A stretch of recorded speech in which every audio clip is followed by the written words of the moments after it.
unlivable in the city. For several years in a row, we have seen with anguish that Dhaka in the global charts has been rated among the 2 or 3 most unlivable cities in the world. And I think that says a lot about the issue that is at hand. So we look forward to Dr. Anwara Begum's presentation. She is a senior research fellow at BIDS and doing excellent work at the institute. So I think at this point I will let her speak and then we will revert to some of these issues.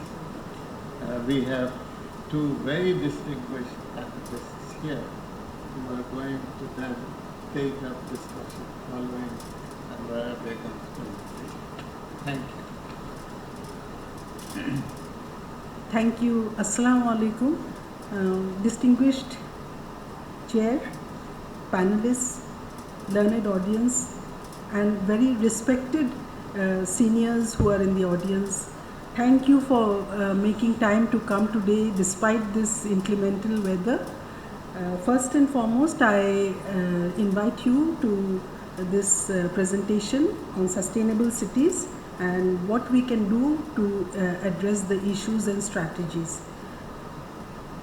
Firstly, we need to look at urbanization in the holistic manner. It is the process by which cities and towns grow, and these grow due to the rendering of urban facilities to people. People are at the center of cities because it is in the urban areas that the geographies of production and consumption interlock. And who are the people who are producing? Who are the people who are consuming? So people have to be at the core of all planning that takes place. And right at the onset, our distinguished chair explained that water and air quality, because that is what is affecting people. But then let me go on. Urbanization is not only the change in towns and cities, it also denotes population shift from rural to urban areas. And they are concentrated in optimum locales. I need to underline this locale. Locational, if there is locational preference, cities will grow because that is where the economies of scale can be achieved. Now, the majority pursue, this is the difference between urban and rural. The majority pursue livelihoods that are distinct from agriculture. The economic, social and political transitions affect society. Again, we come back to society and people, which this society adapts to the change. We have to remember this word change as we go along through this presentation. All these processes are viewed in relation to the city, which is distinguished by land uses, distinguished by the ability of the city to enable choices. How does the city give these choices to people? It might grow in spatially, but then population-wise, the UN has declared that concentrations of areas with 20,000 population will be considered as urban. Bangladesh follows a separate definition.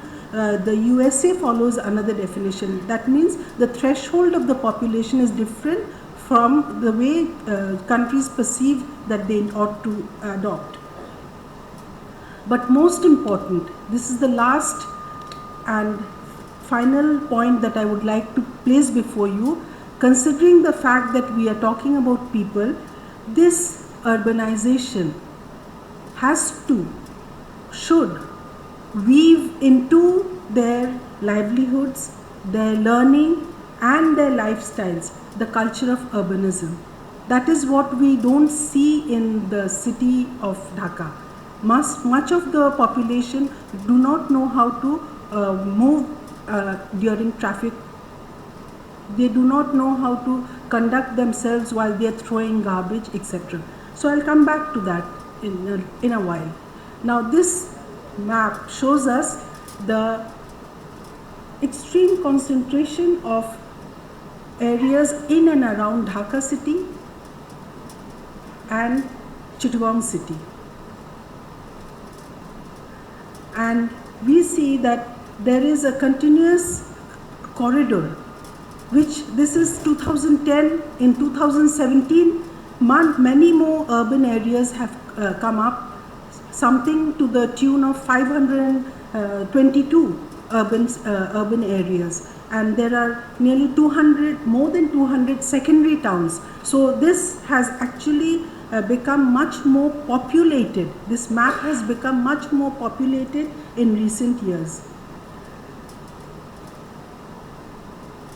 This is something which I need to bring up front from your presentation that you have in your hand. The reason I brought this up is because I don't want to get into the discussion before I give you the vision that I would have. This is a dream vision for a planner.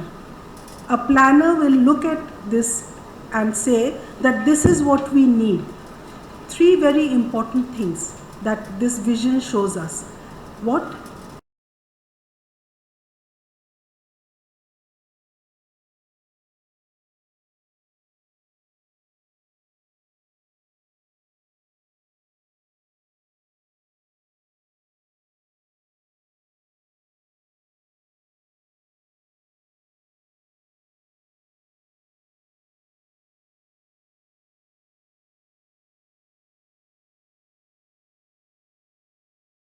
What we need now is a green urbanization policy.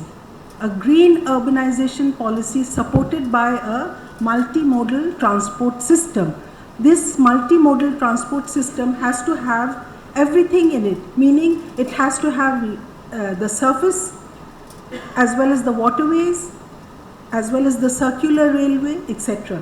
So when we look at the centripetal forces that are bringing people to these cities, we also have to look at the global centripetal forces. Many of you, we have an expert here in this room on international migration. Many of you know that the centripetal forces attract people from countries like ours to developed countries because they have the facility for better living. They have the standard of living. But what they have done is that they have utilized securitization. They have used the visa. They have used insurance so that people cannot move. They have closed up their borders. But within the nation, we have centripetal forces. We have people moving towards the city, all with one expectation. What is that expectation?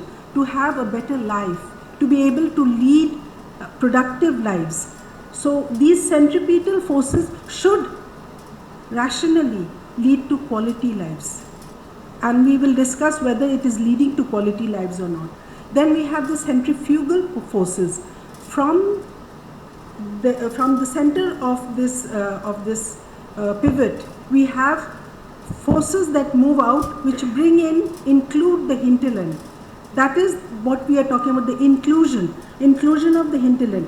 Does it mobilize the sort of forces that we would require? That is the question. We have had many plans in the compact village plan of PRSP 2, because land is scarce. So one would need to look at compact housing, also because of disaster. Because if you have technologically strong houses in rural areas, then the land is freed for growing food. The security of the people in terms of food is sort of somewhat ensured if you have more land. Now the same thing goes for the compact communities, compact cities, not only villages. There have to be compact cities. Dhaka is sprawling. We do not have anywhere means of containing, because it's filling up land in agricultural adjacent land, and there is a lot of encroachment, etc. So what we need to do is to look at things, making more efficient utilization of land as well as energy resources. I will come to that. What is Pura? Pura is a dream of President Abul Kalam Azad in 2003. On the 15th of August, he actually put forth this model of Pura, that is provision of urban amenities to rural areas. Provision of urban amenities to rural areas. He was of the opinion that if you provide physical connectivity, meaning roads, railways, etc., and you give physical connectivity and electronic connectivity to rural areas, and that will automatically bring in the economic connectivity according to his model, because he thought that even that will also lead to social mobilization, and that could be achieved with the confluence of both the private and the public sector. That was his plan, dream. But then I will not go into that, because there have been other studies which have said, and even there is a piloting now which says that it hasn't been able to bring in the economies of scale, that one would expect. So, can mixed responses trigger social transformation? Here I am talking about the plans that are made and the plans that are not adhered to.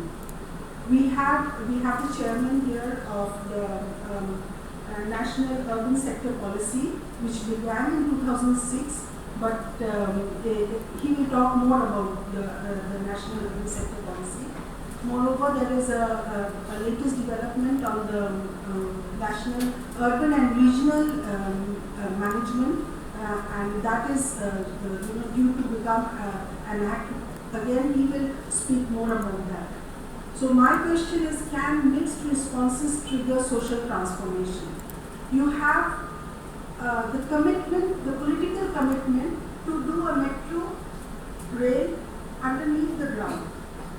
And that doesn't mean that you have been, you can put forth this model so cogently in areas which have alluvial conditions, which lack uninterrupted energy. We have a floodplain. We do not have the wherewithal to give uninterrupted energy. Still, there are cities like Paris which have a metro rail underneath. There the rock is hard crystalline rock. The planning is absolutely efficient. So one would need to understand why these mixed responses. It is good to have the metro rail, but then one would not even think about the circular rail that people have been wanting for so long. So one thing that comes to mind is that, are we planning for the people? Are we considering the dignity and the respect of the people who are utilizing these services? I'll go on. Can the urban continuum evolve? Because we know that there is now an urban corridor from Dhaka to Chittagong, and in fact from along all main arteries of the country, the local government, again we have Professor Nazrul, he was the chairman of the National Committee on Urban Local Governance, and there we saw that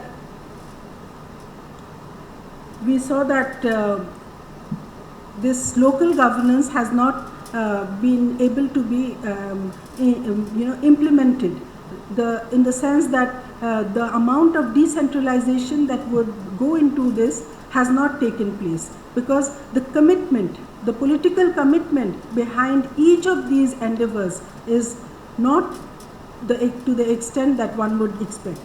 Now, if we have the urban continuum, then we are able to increase our hinterland. If we can increase our hinterland, meaning bringing the rural areas, because there has not been the expected trickle-down effect of industrialization in the rural areas that we had expected. So, but then if we do have this plan to be able to bring in the hinterland, include it, then in that case we may go a step forward to eliminate the urban-rural divide. A step forward. I'm not saying that we are going to be completely successful, but then the hope is there that if we plan for green urbanization and we have mass transit, then in that case there is the possibility that we will be able to achieve some of the benefits that we are hoping for. So let us look at the causes of urban growth. I think we all know about these, and because we are living in these cities, so there's nothing much to be said about this. But then I would like to bring to your notice that these are the important sectors that one would need to look at when one looks at a green urbanization policy. Industrialization, commercialization, as well as electrification. Road communication and women must be included within these market synergies. Moreover, the fact that the world is becoming smaller, even the global integration has taken place, the weightless economy has come into being. And what is the weightless economy? The weightless economy is the economy that prevails through ICT. People can move between borders anywhere in the world through this communication. And this is good for even education and information. What do we see here? We hope that these are the things that would be derived as from good sort of implementation of all the policies that we have been formulating, but then we are not being able to implement. We have been talking about quality education, we have been talking about emancipation of women, but have we achieved these through the process of urbanization?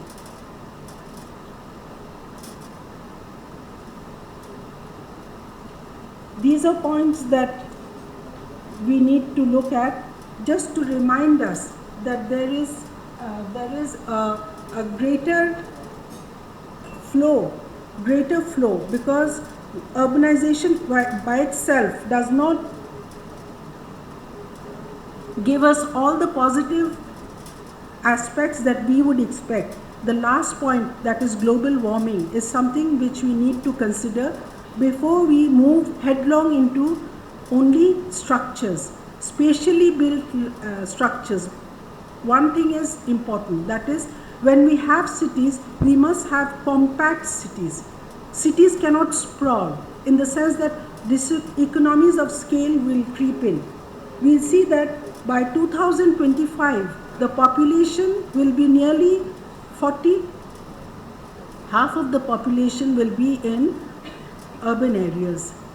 And by 2050, most of the land, if we continue at this spatial development, meaning this way, the horizontal development, then for housing, land, industries, etc., all the land will be occupied and there will be no more land for growing food crops by 2050.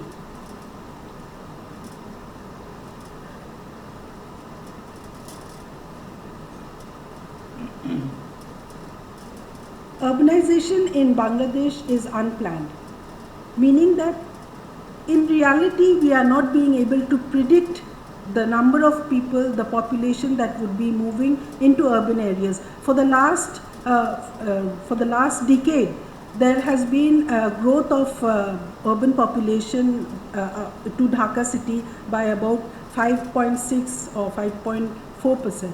Now, what is happening is that we have not been able to adhere to the plans that have been put in place. The plans were there, but these have been not been put in place, about which Professor Islam will speak more. And we know that all this, that is the increase in urbanization, will actually lead to population needing more food, clothes, shelter. And with the increase of young population, we are talking about the population, the youth population and the dividend that we would reap.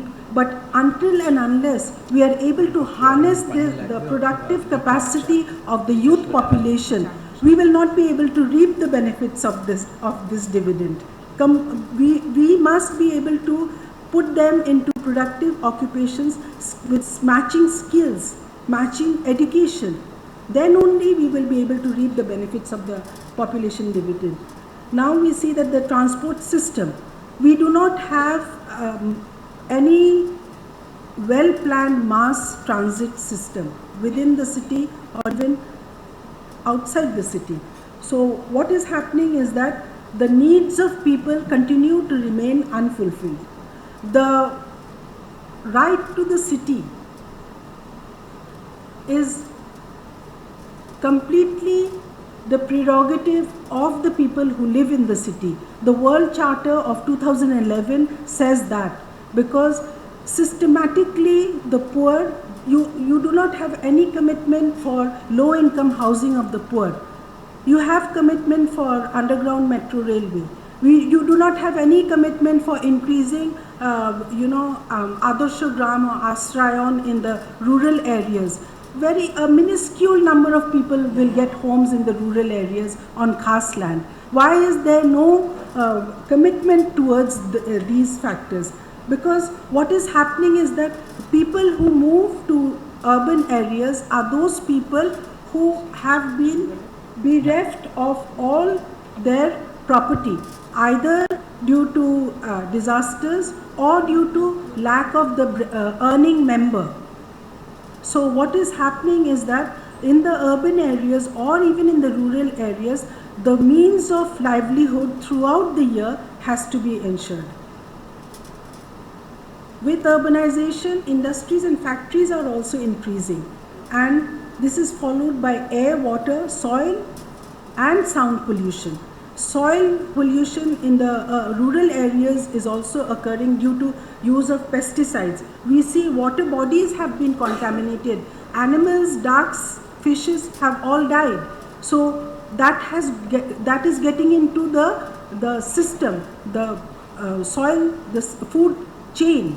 So that itself will have health implications for people in the rural areas, as well as look at the industrial effluent that is coming out. It is not uncontrolled. There is no measure to contain the industrial effluent with concrete areas which will have sanitary linings underneath, so that this effluent does not percolate into the ground, into the soil, and does not get into the food chain. So this is the condition of urbanization in Bangladesh. Whenever there is waterlogging, why? A little bit of rain will lead to waterlogging. The only reason is that the drains are not operational. The drains are not functional. In rural areas, you do not have any system for drains, but in the urban areas, even in Dhaka city, only 60% of the slums have got drainage system. The whole of Dhaka city, many of these high-class urban residential areas have only about 40% drainage system. It is not well connected, or it is clogged. So what happens is that the moment the water falls, the whole city is like a pond. It just holds the water rather than draining off. There is no spill off. When you go to the Rhine, you will see that they have created a separate area for the spill off from the Rhine. So one would say that where is the land for us? No, where is the planning for us? It's not the land, it's the planning. We can have underground, concrete spill off, which will not get into the system. I think these are very obvious, and we are all tackling this in our everyday lives. So I think one needs to only point out the fact that 70% of the road space is occupied by private and vehicles, and other mass transit is extremely low. But the population is very high. We have a growing population. By 2020, we'll have 25 million, and we have not been able to plan that. That will continue to increase in the near future. These are just some of the things to show you that the implications are not within the border only, the national border. The implications are all. Bogota has shown itself to be a green city. Portland, Melbourne, these are all green cities. These have been applauded. We can actually take these, but then we also need to understand which best practices we will take. For instance, Calcutta has got the metro rail since the last 20 years, but they have been facing problems. But we will face more problems because we do not have the energy to be able to give support to that sort of a system.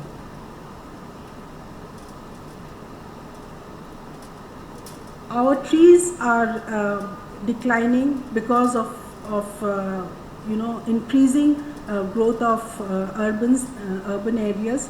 Here I am just going to talk about the urban transition. On both the sides, you see this urban on the under this column urban, we have all the things that are positive. Migration. Why does migration take place?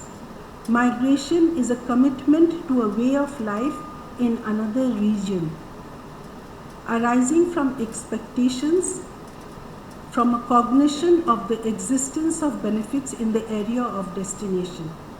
Same thing, all the people within the city are not migrants. Even the local population is increasing. But then they continue to live in the cities because they are committed. They are expecting that their lifestyles will improve. This is the expectation that they have. Their quality of life, the benefits that urbanization brings, that will continue to give them returns. Now, here I just want to point out that within the congestion is possible to be streamlined because we have instances during the mass congregations. What do? We do plan for the mass congregations, and then we are able to give support to the population. It's not that we cannot. We can with planning. Here I talk about the continuum.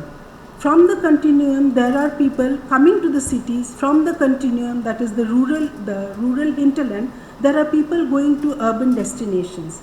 Now, the problem is that these people, if it is unsuccessful, then they are not being able to sustain themselves in the rural areas, so they move with their families to the urban areas.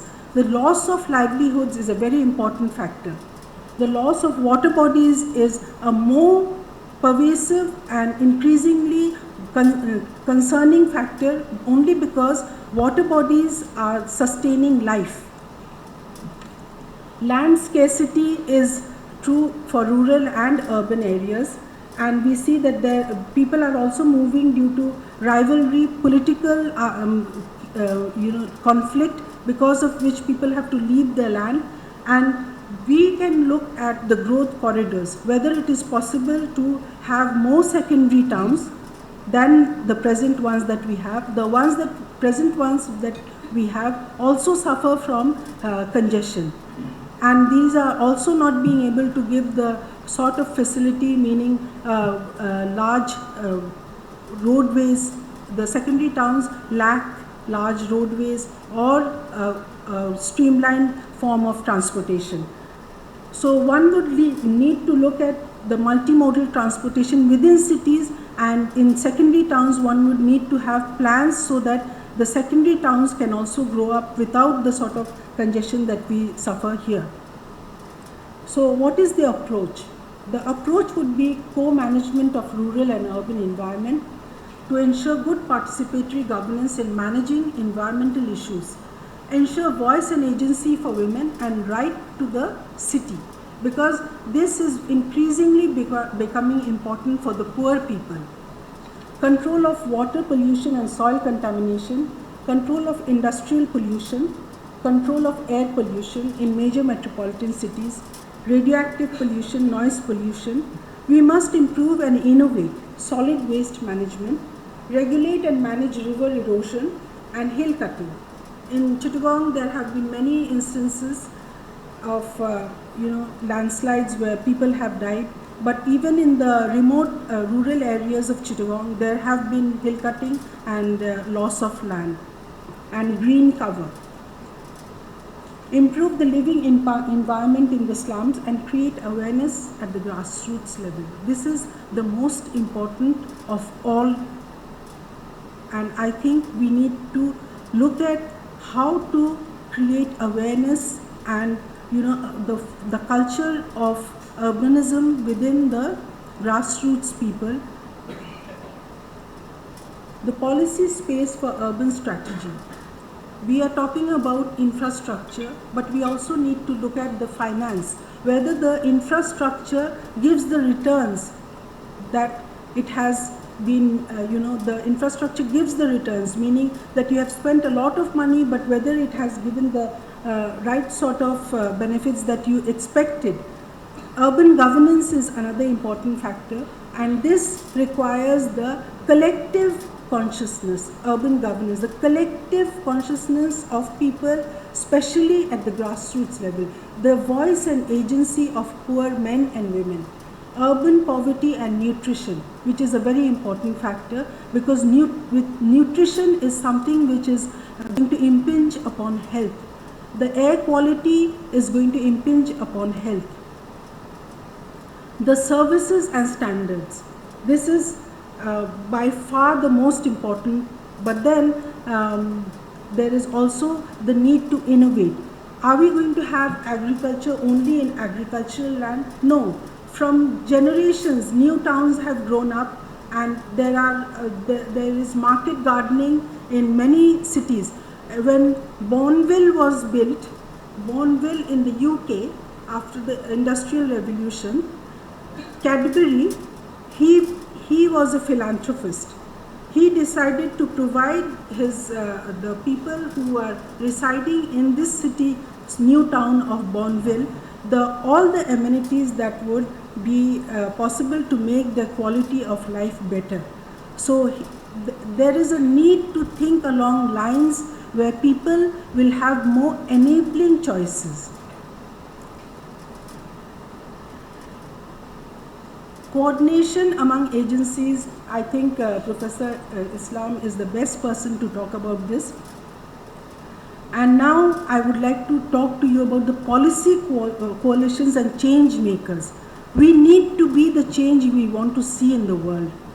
We cannot sit around. There are many young people who have innovated, who have been able to bring together street children, who have been able to bring together the poor, to mobilize resources, etc. And they are even carrying out this work on their own resources. So community mobilization is very important. Gender-friendly cities, gender-friendly villages, gender-friendly communities. We need to be prepared for earthquakes, fires, landslides and disasters. And we also need to have a clear-cut commitment to preserve our heritage sites. Water and basic services are absolutely essential. As essential is energy efficient housing, workplaces and transportation. The others are like mass connectivity, IT and knowledge. Social safety is very important because the formal and informal nexus within cities exploit the work relations, the livelihoods of the poor. And we have a dependence on foreign support, which we need to decrease with our own ability to enhance our actions through innovative ideas and commitment. Thank you for a patient hearing. Thank you very much. I think we are running behind time. So maybe I will give the floor to the podium to Professor Nazrul.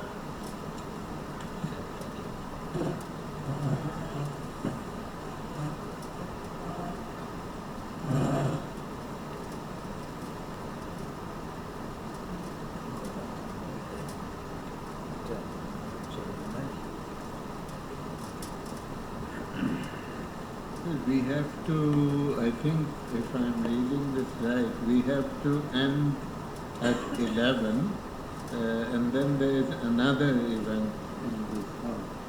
Is that correct? At 11, there is another session? Yes, another Oh. session. So after the two panelists, then we should have a little time for discussion. So maybe 10, 10, 10. That should be 30 minutes. Thank you. Thank you. Distinguished Chair, Dr. Sultan Hafeez, Panelist, Ambassador,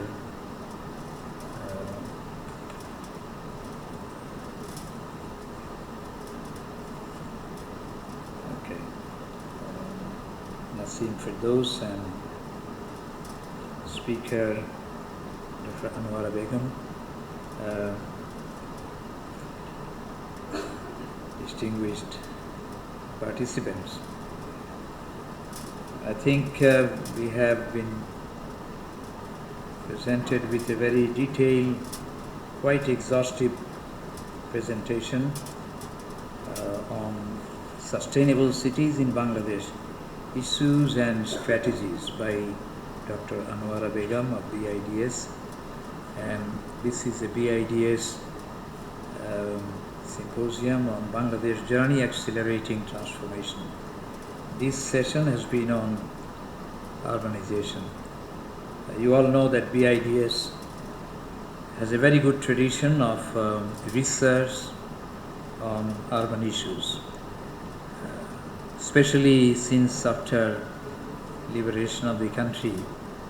They have been conducting very important studies on critical issues of urbanization. And after 45 years, there are many institutions who are also involved in urban research, particularly universities like University of Dhaka, Kuwait and other universities, and also many private universities like North-South. I see Dr. Nurul Amin already here from North-South University and BRAC University and other universities. So I think this is a very good trend, and Dr. Anwara has been conducting research on urbanization for a long time. Her PhD dissertation was on rural to urban migration, particularly addressing Dhaka. That was a very important work. In my 10 minutes, I should limit myself to the critical issues. I would request you to follow the handout because I'll be following that. She has touched upon many issues, but I will limit myself to, I think you can turn to page 8 and 9, which summarizes the issues very efficiently. I think in the process of migration, we are talking about issues in Bangladesh, not global, but just a couple of sentences on global urbanization. That is, the world is now an urbanized world because about 53-54% of world population now live in urban areas. In Bangladesh, the percentage is much lower, about 30%, 28 to 30%. But the percentage figure doesn't tell you everything. Even with this 30%, we have more than 40 million people living in cities and towns of the country. Dhaka alone has close to 20 million, maybe 16, 17. Nobody knows how many have been added in the last few years. So, and by 2040, Bangladesh will also be about 50% urban, by 40 or 45. That means we'll be an urbanized country by 2041. the time that our Prime Minister tells us will be in a developed country status. By that time, we will be an urban country. This is by the figure how many people live in so-called urban centers. But you will realize already by now, Bangladesh is in a transition towards an urban country, effectively. It's a very small country with such high density of population, with increasingly improved connectivity throughout the country. All Upazila centers, 500 of them, are very well connected by motorable roads. Even union centers now, many villages are. Of course, there are many areas which are pretty remote and not easily accessible. Dr. Anwara talked about rural-urban continuum. This is actually the reflection. Our connectivity, physical connectivity has improved, and telecommunication has improved even much more rapidly. All villages are now connected with mobile phones, even households. How many? 10 crore mobile phones members, that means it covers almost every family. So we are in a different world now than from 1971 or 72. Okay, urbanization is taking place, and it has taken place pretty fast, and was told by Dr. Anwara, about 5% annually. This is very, very rapid and goes on like that because of rural to urban migration. And why migration? She has told us because of better opportunities in the place of destination. That was an economic reason basically, but there are also social reasons and now increasingly environmental reasons. Disaster, for example. Just wait for the time, this Haur disaster, naturally many people will move out. Where would they go? Possibly to urban centers. And we talk about climate change, and there are predictions with climate change affecting Bangladesh very, very negatively. About 30-40 million may be displaced in the coastal regions. Where would they go? Maybe to different cities and towns, including, of course, Dhaka. So these are realities that we have to take care. My time limit restricts me to certain key issues. So migration is a key issue. What do you do about it? Is there a government policy on migration? There is a population policy. And Dr. Anwara talked about an urban policy with which I was involved, and we completed the draft of the urban policy back in 2006. There was an official presentation in a big ceremonious way in 2013, and we thought it was almost approved. But this is 2017, the policy has not yet been approved. What does it talk about? Many things. But for us in this meeting today, very important is a balanced urbanization, geographically balanced. That means not only Dhaka should develop population-wise or economically, but other places should also develop. Other districts should also. Dhaka is already, the district of Dhaka is as urban as Singapore. 90% plus population of Dhaka live in urban areas. Many of you may not know this, but this is the fact. So district of Dhaka is already a highly urban district. Okay, more migration is taking place. Now there should be policy regarding this. And on page 9, where you have urban poverty, nutrition, it should include also policy, I mean migration. So that is an important issue. How do you deal with internal migration. There is external migration, of course. How do you do with domestic migration? Policy regarding decentralization. What does it mean? Developed other cities, divisional cities, district cities, upazila towns, union towns. There has to be clear-cut policy, mainly economic incentive. You know, the recent declaration by the government, there will be 100 special economic zones. Very good policy. They should now spell out where to locate these, special economic zones. If it is wrongly located, it will fail. So it has to be very, very carefully, judiciously decided. I will stop there. A very important policy issue, and also highlighted by Dr. Anwara, is urban governance. I see in today's newspaper that yesterday you talked about governance. Development is not policy without good governance. Good urban development is not possible without good urban governance. You can detail out this. Good urban governance, what does it mean? It means many things: transparency, accountability, etc., etc.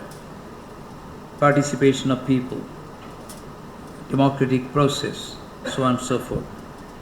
Basically, it will also mean good administration, good management of cities. Now we are talking about urbanizations of cities, towns, etc. And it ultimately boils down to a good manager, a good governor. For example, if it is a city, the city mayor, it's up to him. If he is a good mayor, we'll have a good city. If we have good governance under his leadership, we'll have good city.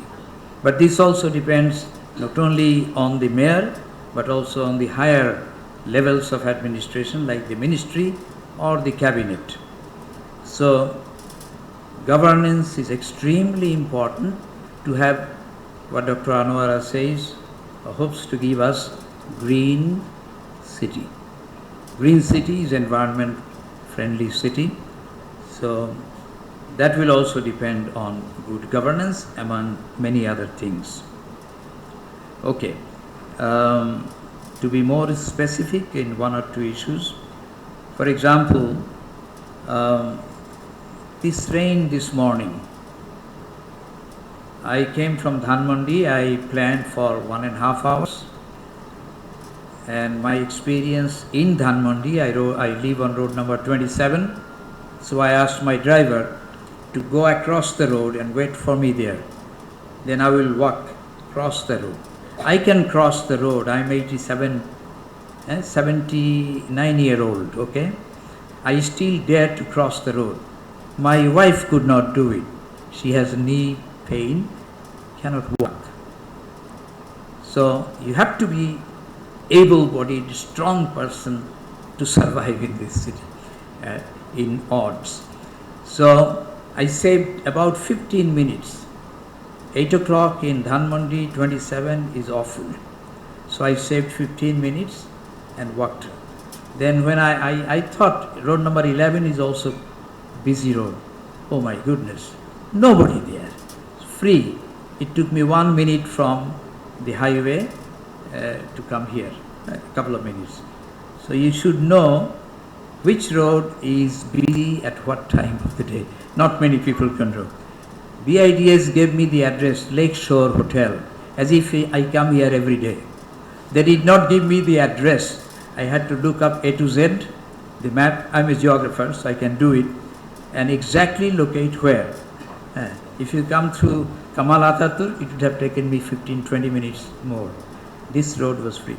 So efficient management will also include good information, and people should know it. This rain today is unusual, we know. The rain in the Sylhet area is unusual. Not very unusual, but quite unusual. So we have disaster. So you have to plan that way. Okay, to conclude, it's a very big issue. You need to have a good national policy on urbanization. which we wrote, and as Dr. Anwara said, we do not implement. We have not been even approving it. Somehow, interestingly, the Planning Commission in its 7th plan has included most of the basic essential elements of our policy. So I am very happy. It has already been included in the 7th policy. So you look it up: decentralization, infrastructure improvement, transportation improvement, multimodal transport, etc. Then you also have many studies. Dr. Asaduzaman is sitting here. He has been leading a study for IUCN in which there is an important chapter on urbanization. I had to write this chapter at his insistence, not just request. He enforced. So you can read it. The other one important thing that nobody has talked about yet is the Bangladesh Delta Plan. Bangladesh Delta Plan. It is a huge study spanning over to year 2100. So 83 years from today. This 100-year plan. It includes how at a hot spot. Cities as another hot spot. So about 6 or 7 hot spots. So they have included urbanization. It's a very, very long-term plan. No country does that kind of planning. Bangladesh is trying that, which is good. Then the detailed in 7th plan, perspective plan, etc. So I think we, policy-wise, planning-wise, we are not too bad. But in terms of implementation, we are quite poor. And in terms of governance, extremely poor. So we have to settle all these things. I have no time to specifically talk about Dhaka or anything like that, but basically we need policy, we need planning, we need good administration, good management, and of course good research, which BIDS has been doing, and we are also trying in very different places. So thank you very much for inviting me, and I think this was a very interesting paper, very comprehensive, and if we go through even the PowerPoint presentation, we can learn a lot. Thank you very much.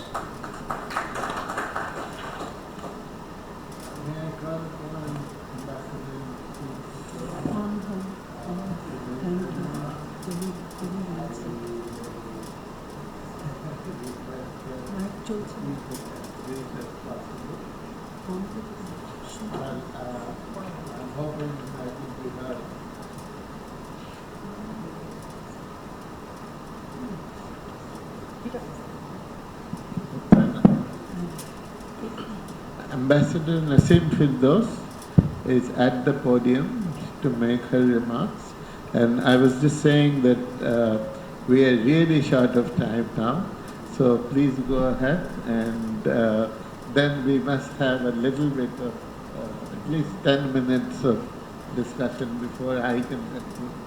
Thank you. Thank you, Mr. Chair. I do realize we are running late, so I shall try to be brief. In fact, very brief. Sustainable cities in Bangladesh. That's what we are discussing here today, and I am grateful that Dr. Anwara Begum made a very good, succinct presentation on the problems. She identified the problems, and she also gave some direction as to how to solve these problems. A couple of issues have been raised. I'm not going to go into the details because we don't have time, but it is a fact that cities are becoming ghettos, particularly Dhaka. In fact, other cities are also in the same boat as we are in Dhaka.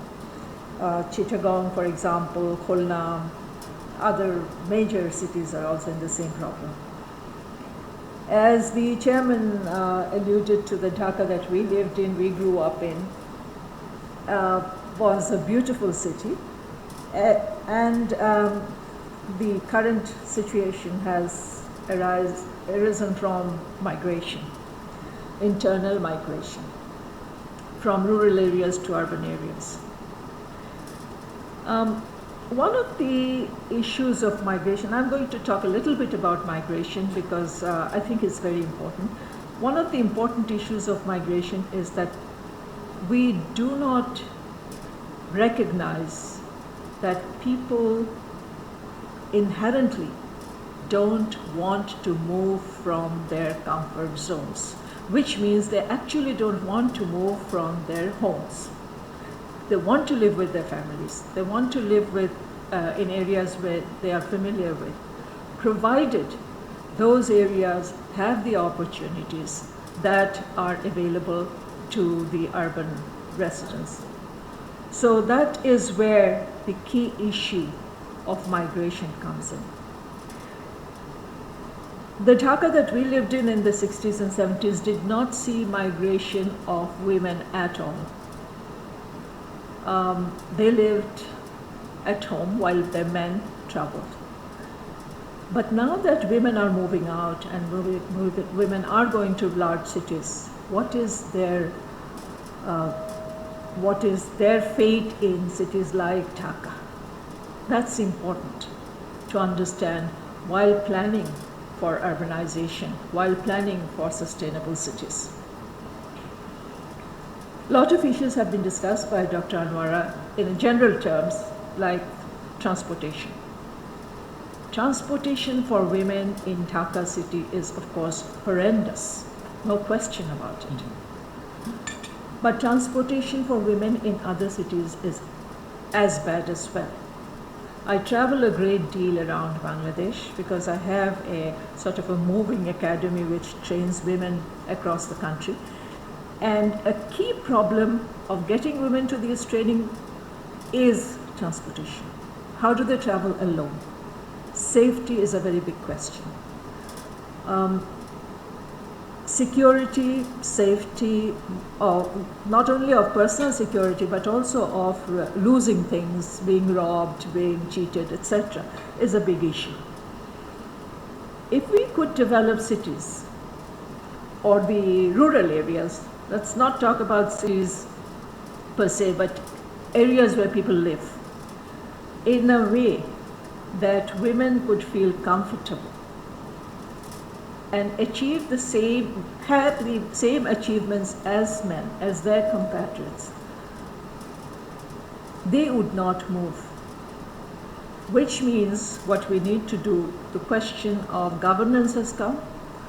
We need to decentralize governance in very many ways. It's about decentralizing power, authority, etc., but also giving them the freedom of choice. Freedom of choice is about empowering women. If women have that choice, then they feel empowered. And we're talking so much about empowerment of women these days. But they're all linked. All of them are connected. And freedom of choice means the ability to get a higher education or good quality education, opportunity for training, all these in the areas where they can live with their families, not move out. Dhaka has a huge number of single women living in this place now. It's amazing that there are so many single women in this place, and it is very difficult to live alone in Dhaka. So basically what I'm trying to say is that women don't want to move, nor do men want to move, but they do because of, in the hope of better living conditions, better living standards and opportunities. And the centrifugal forces that Dr. Anwara mentioned actually bring them here. Environmental reasons was also mentioned by Professor Islam. So that is the other issue that will come into force very soon, actually. If the climate situation worsens, that we will be seeing much more environmental migration into the urban areas than we have seen so far. if we have that kind of migration, then we are not going to be able to see a green city anytime soon, because space is the big issue. How do you reverse this? How do you reverse this internal migration and create space for both men and women and families? All the tensions that are growing within families are also, some of it is from this urban-rural migration, because there's so much stress in living in Dhaka or living in large cities. I would make a few suggestions, and then I think I should stop because there's very little time here. First thing is, I strongly feel, for Dhaka, I strongly feel that the capital should be moved from Dhaka. I know it's a huge thing, but it can be done. It can be done. It has been done in many countries, and we still have the time to move. If the Padda Bridge comes through, then it will give us a better connectivity, and I think we should already look for spaces where the government can move. One of the biggest centrifugal force in this city is the existence of the government here. If we do not have the city redesigned, in a sense, we'll have problems. The second thing is, we must enforce commercial or economic, we have economic zones all over the country, but we should have economic capital. Many countries have that. Certain regions have economic capital separately. The issue of being responsible for a sustainable city, I'll just touch upon that a little bit, and then I think I shall end. Every individual has a responsibility. Every citizen has a responsibility, and we do not recognize that. We have to be told, and that is where effort must be made in planning for urbanization. I was reading through a book which said that the ideal sustainable city in, let's say, 20 years would be a place where there will be no need for fuel, oil, petrol, etc. And everything will be based on renewable energy. The second thing that it talked about was that people will not have to move beyond 3 miles from their home or where they are living, because everything will be available within those 3 miles. That would be an ideal situation. Even 3 miles in Bangladesh, in Dhaka, walking 3 miles for poor people is a big job, because the roads are very bad.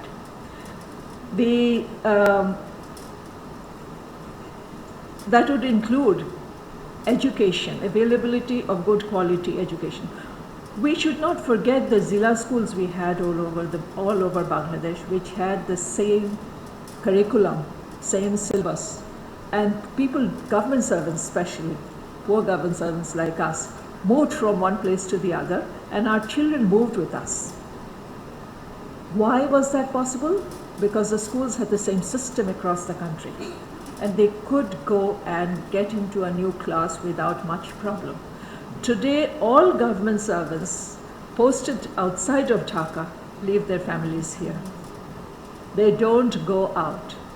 And then if the couple, both of them are working, then if one is posted out, the other tries to get him or her back to Dhaka. We don't see these things, but these are questions in urbanization. These are questions which make cities unsustainable.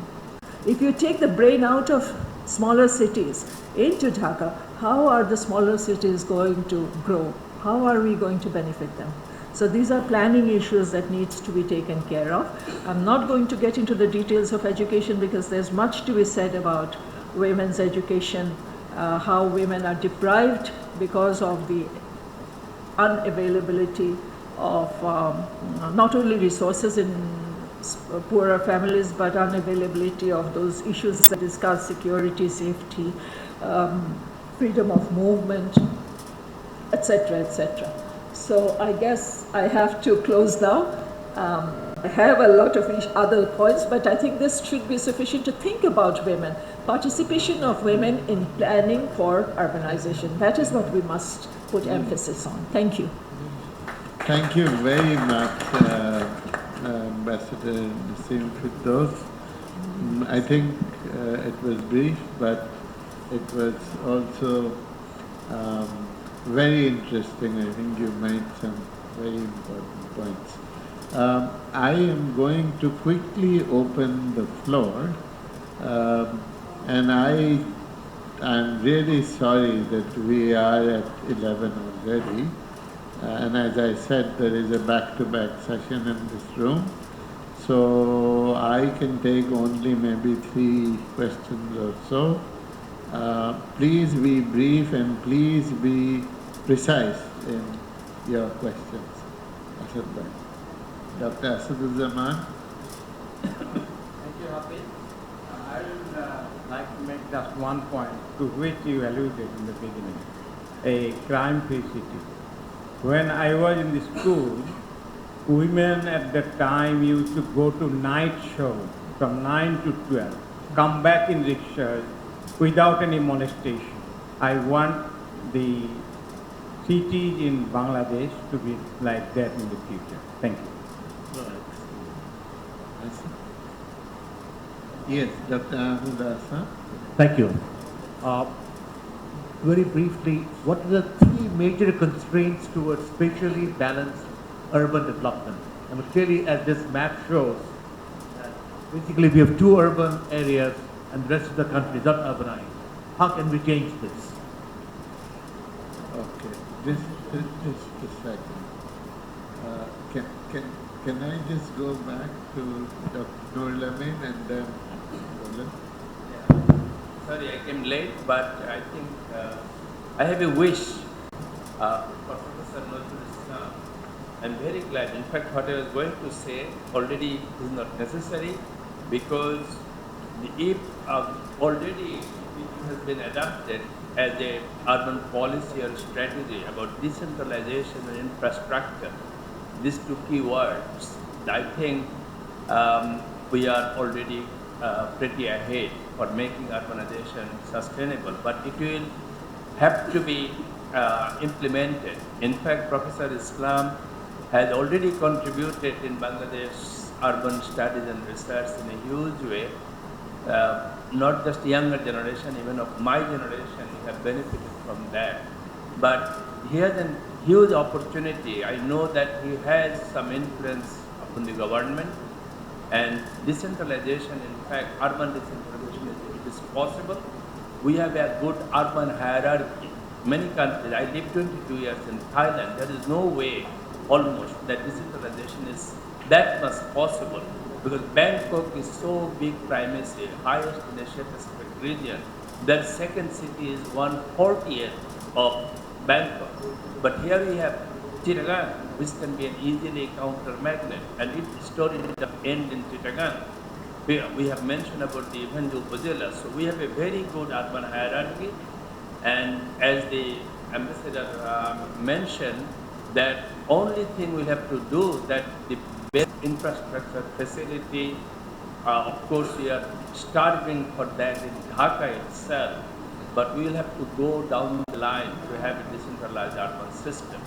In fact, these are within human capability to do, but a fundamental challenge in sustainability comes from carrying capacity and ecological resource base.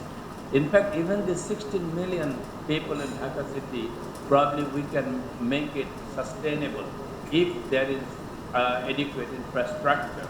But problem is about fundamental constraint comes from the carrying capacity, ecological resources. That challenge is not so much easily addressable. But what we can do as human beings, through our policy, through our strategy, through our ingenuity, and decentralization also within the city. By the way, Dhaka city has been divided in 2, but we have 91 wards. We are not making use of that. Every ward should be have the authority to do what needs to be done. We don't have time, so please, I again ask to do what we have done already. Now take advantage of the influence of the government to do get done. Okay, thank you. Please. Can you please introduce yourself?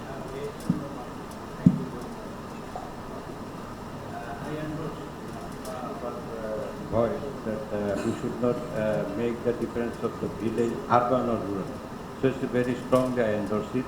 And besides this, we do not want to see the root causes of all the problems. And you mentioned the word, the how to make it diverse. So what's the bottom line to do all the things in the perfect way? So I think the mother is the bottom line, and if you center the mother from the poverty, as the sustainable development goals #1 is the poverty. So we can make the poverty 17 goals, 17 in 1. So urban poor, say for Mr. Nazrul already mentioned the driver. So we need driver, we need rickshaw puller, we need warren bua, and so many people. So for our interest, we are bringing the people from rural to urban. So this is our interest. We have to check our justice, whether we are in just way to minimize all problems what mentioned in the documents prepared by Anwara. So I think we should come to understand the bottom line from where to start, and this is God given. And if you center the mother and poor and mother, urban or rural, no matter, so you can minimize the things. I have all details, even today's newspaper in Daily Ittifaq, there we have even Dr. Nazrul, you are the representative of resettlement urbanization of Bangladesh. We mean you. So this resettlement activity, we have no resettlement policy. We have no safeguard policy in our country. So all the people, those who are coming as a migrated people, so what's the solution? So we have to poverty is to address first, then minimization of urban and rural people's gaps resources, and that's the solution of centering mother. And Okay, that is thank you.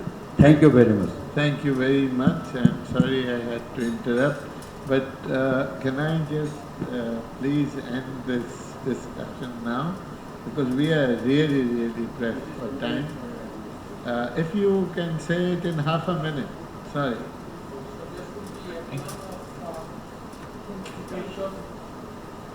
Plan and budget Can you of please education for introduce the Islam. yourself? This is Habib Rahman, ANS Habib Rahman, working as an independent consultant for education. So there should be plan and budget for the children of education of the children of the Islam dwellers, and it should be reflected in the budget. Thank you. Thank you. So I think most of the questions were probably directed at Professor Nazrul, and if you want to chip in, you're most welcome. I think we can impinge on Dr. Rahman, who is already here. He is the next chair of the session. Impinge on his time a little bit. Thank you. Very briefly, I think the question on geographical balance of development, I think we mentioned this, like Dr. Nurul Amin said, we have an extremely beautiful hierarchical arrangement of cities thanks to the British administrative system, division, district, at that time subdivision, now sub-district, etc. And there are 522 urban centers, now 570. About 45 cities having population of 1 lakh or more, 100,000 or more. This is beautiful. Although Dhaka is very primate, even then there is some kind of a balance. Those district towns should be promoted. Like Ambassador Firdaus said, all the district, Jilai schools, same standard more or less. This is very important. So if you have 64 districts promoted properly, economically, socially, politically, culturally, then we'll be better off. And to respond to Dr. Amin's request or suggestion for urging on the government to go for implementation, I think this is a paradox. Somehow the government seems very, very positive, very intelligent, like the 5-year plan, like the Delta plan, or whatever. Then, no, policy planning and trying to implement, but somehow this is a paradox. Somehow they become very dumb, not in the process of implementation. They forget about certain things. So I think the Planning Commission is doing pretty well. They are in the right track. We have to support. And they have now constituted some committees of big people, so-called experts, special experts, I think, eminent expert body. Okay, they should call the committee meetings more frequently, not once a year, maybe once in 3 months, then they can get some idea. They're pretty open. All I want to say that we should all work and press upon the government to implement whatever good policies they have already adopted, and also urge them to adopt, like the urban policy they did not approve yet, they should. The housing policy they have, but there are certain elements in the housing policy which prescribes housing for all, including housing for the poor, housing for the slum dwellers. It is written in the policy. Now they should try to implement this. So I think in the interest of time, I should stop here. And walking city is a beautiful idea. That's the ultimate, that you should be able to walk from one end, like our district towns in the earlier days, you walked. Even in Dhaka, up to my university days, we walked.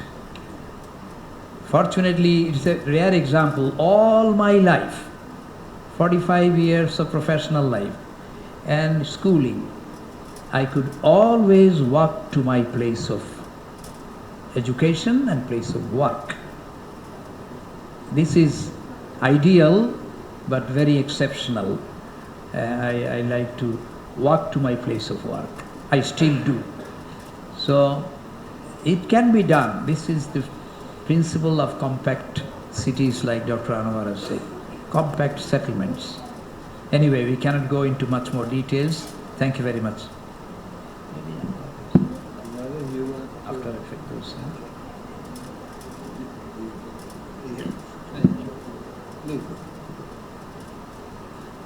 Actually, I would like to thank everyone here. They have taken great pains to come and to listen.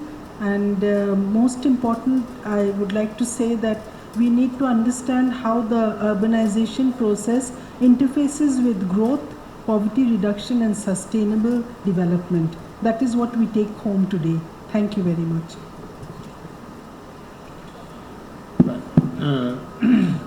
I think we have had an excellent discussion.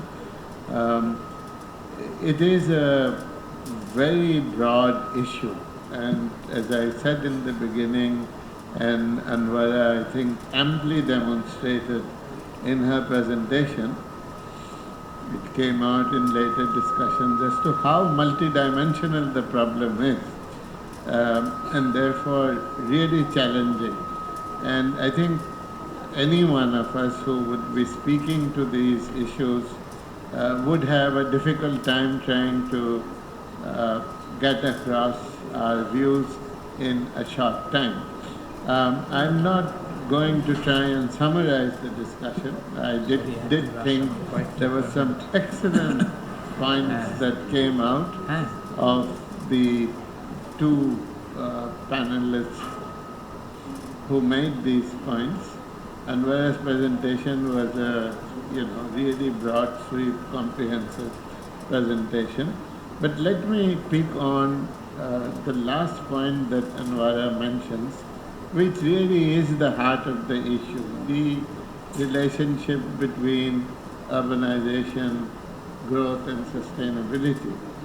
And here, I would, there is this is one of the big debates of our times in urbanization. On the one hand, you have the Pura types, that Anwara mentioned. That let's bring the urban decentralization, deconcentration, if you like. Let's bring the modern amenities to the villages, and people are not going to move.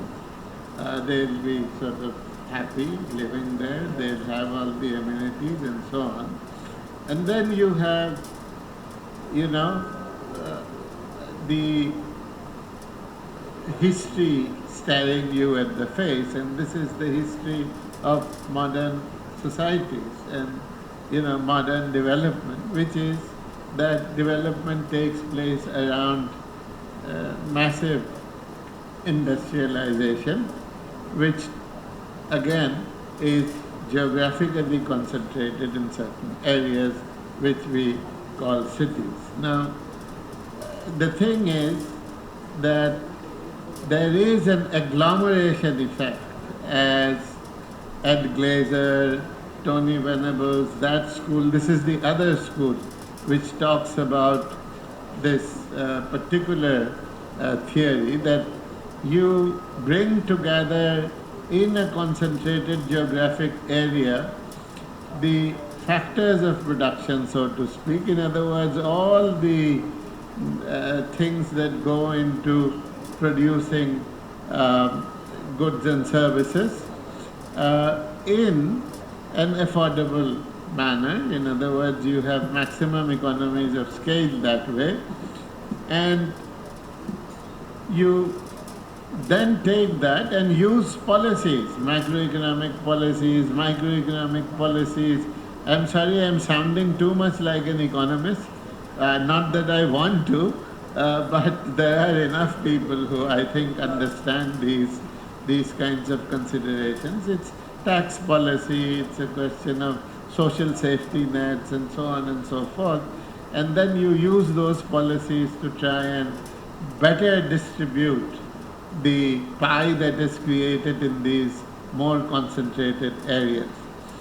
And the other challenge is that what do we do within these concentrated areas? We try to make, continuously improve the living standards and the quality of life in these areas. And quality of life has now become inseparable from issues of both greenness, environmental sustainability on the one hand, and issues of personal security. In other words, of welfare, of the feeling of well-being, which all sort of boils down to livability in these urban metropolises. Now, I think we have to balance these in a country like this. I think we have, as Professor Nazrul was indicating, that we have these first tier, second tier, third tier cities and then towns. We should do the best we can to try and, sort of modernize these cities so that there is enhanced livability as we move along, as the country sort of becomes urbanized before the middle of the century. And in doing this, I think it's not just the inter-urban sort of connectivity, but also within these centers. Cities like Dhaka, for example, we have really been behind the curve here in trying to promote a mass transit, multimodal mass transit system. But there are other cities in the country where we have a fighting chance. I think if we started today of doing a much better job than we have done in Dhaka and avoid the kinds of problems that we have created in Dhaka. So there was this tantalizing thought of changing the capital. There's been, of course, some talk about it. And indeed, other countries have done it. But you see, the question that what will happen as a result of that if we don't have, as Professor Islam pointed out, good urban development requires good governance, and if we don't have that, then we are just kicking the can down the road. I feel that this situation, we are going to leave these sorts of challenges and problems that we are facing today to be faced by our next generation 30 years down the road. We think of the connectivity across Padma. There's also the Jamuna Bridge, of course. So, yes, there are options, but I think there are issues around that also. Just one last point on, and this has to do with the Pura idea actually. We all crave for our old quality education system. It was really first rate. When we entered university, 1969-70, the issue I don't think is so much that the quality of education was standardized. You know, it was kind of every, whether it was Khulna Zilla School or Papna Zilla School or, you know, the collegiate school in Chittagong, which was the equivalent of the Zilla School, the Kumilla Zilla School, their quality indeed was similar. But the important thing was that when we competed to get into the university, we all had a fighting chance. Those of us who went to the most elite schools had the same kind of chance as those coming from the Kumilla Zilla School and any other Zilla school to get into university, to actually be the first in class and get the best possible job in, you know, in the country or outside the country and make their names. And that is how social mobility took place. So I think it's extremely important that we not only have a good primary and secondary education system which is great, uniform across the country, but also that last mile connectivity, if you like, to upward social mobility, the higher education and the quality, the ability of these students to be able to get into that education system. Lots about climate change. Just one alert to set the tone for the next session, which is that actually urbanization in many ways was in Bangladesh was almost born out of, you know, environmentally related migration. Because of this lower Gangetic delta and its constantly changing river courses and, you know, the breaking and accretion of land from one side to another, one bank to another, people, homestead, families, entire sort of villages used to move. And they would move where else? Not to the next village. They would move to where the jobs were. So this is an old problem, and now we are of course having climate-induced migration. We hear about that. There have been some attempts at trying to investigate and come up with more concrete research on this. This needs a lot of research, and I think we have to be careful as to who we, you know, where we are kind of drawing the line between those who have always been moving because of environmental hazards and those who are moving for the new sort of challenge of global climate change.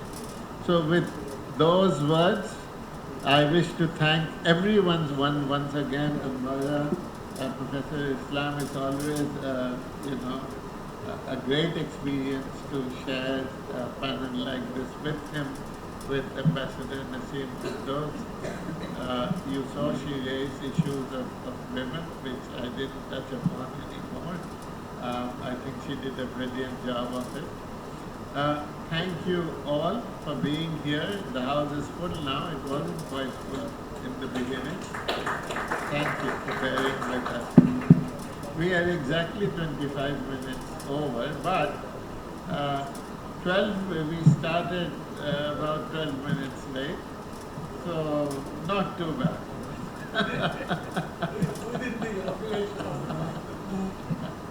Thank you. Okay, thank you very much.